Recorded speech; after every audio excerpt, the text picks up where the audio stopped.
Hi, my name's Trey. This is a market update on what happened in 2019, and kind of maybe what I expect a little bit of 2020.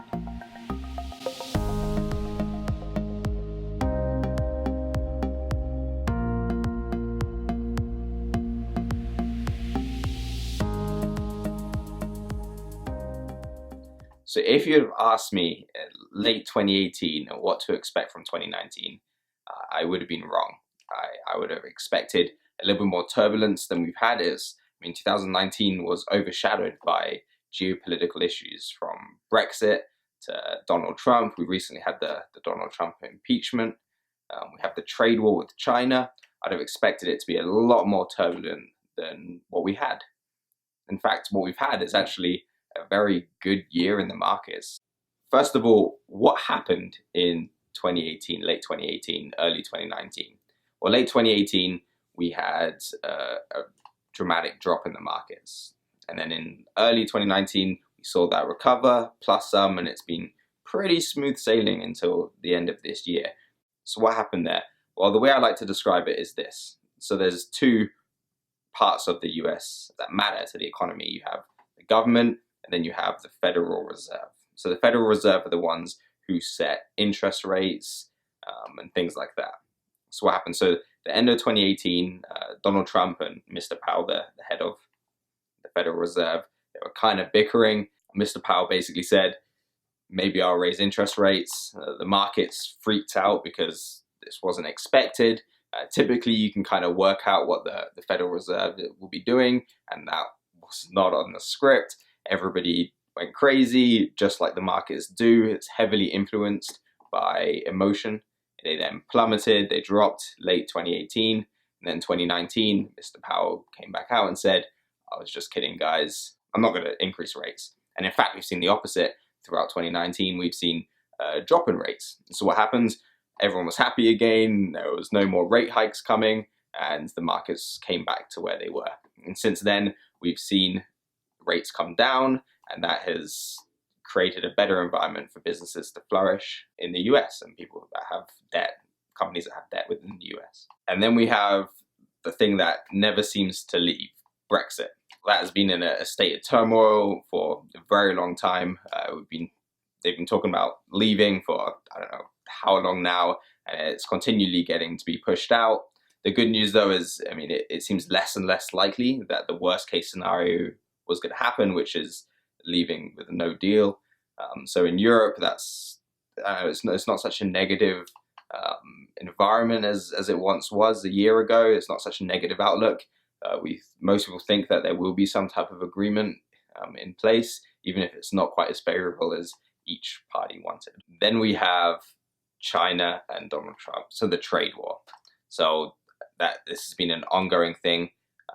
In 2018, they've tried to make so many different deals, but it actually looks like one will be made, whether it's now or in the future. It looks more likely that a trade deal will be made, which is a positive thing for both the US economy and the Chinese economy. Overall, what do we see? Well, 2019, if you'd have asked me at the beginning, would have been marred by a lot of negativity.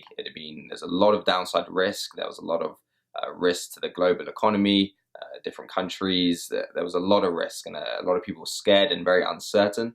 And uncertainty in the markets normally breeds a little bit of volatility. And there's a little bit less uncertainty, arguably, now than there was a year ago. So what do I expect for 2020? Well, the calls for recession have come down a little bit.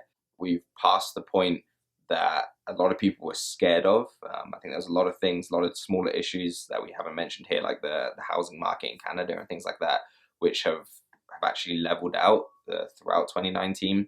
So I don't think the risk is so high of a major recession. Nobody can really ever know what's going to happen in the future. I expect a little bit of growth, a lot less than we had this year, I would say, but hopefully we have a lot. I don't know. Nobody really knows. How does it affect the portfolios that we put together? It doesn't really. If you're pulling out money from your portfolio, it should always be structured in a way that expects a recession around the corner. And if you're a growth-oriented investor where the money isn't for now and it's for later, then it doesn't matter what the economy does over the next 5-10 years, as long as you don't need the money before then. And if you're at the point where you're building wealth and it's money that you don't really need now, you probably won't need later, but you want options, well, that's where diversity comes in. That's when making sure that your investments are diversified enough so that no matter what the economy does, no matter what the US does or China does or the UK does or Germany does, that we have options. And that's where making sure that the portfolio is constructed in a way that meets your goals is very, very important. So I want to preface this review with the fact that economists are about as accurate as weathermen.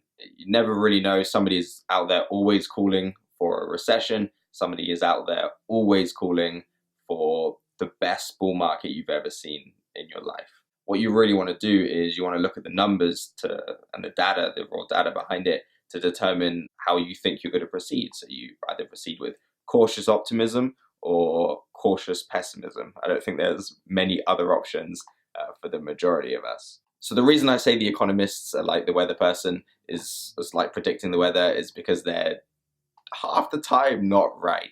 Doesn't mean that you throw out the baby with the bathwater though.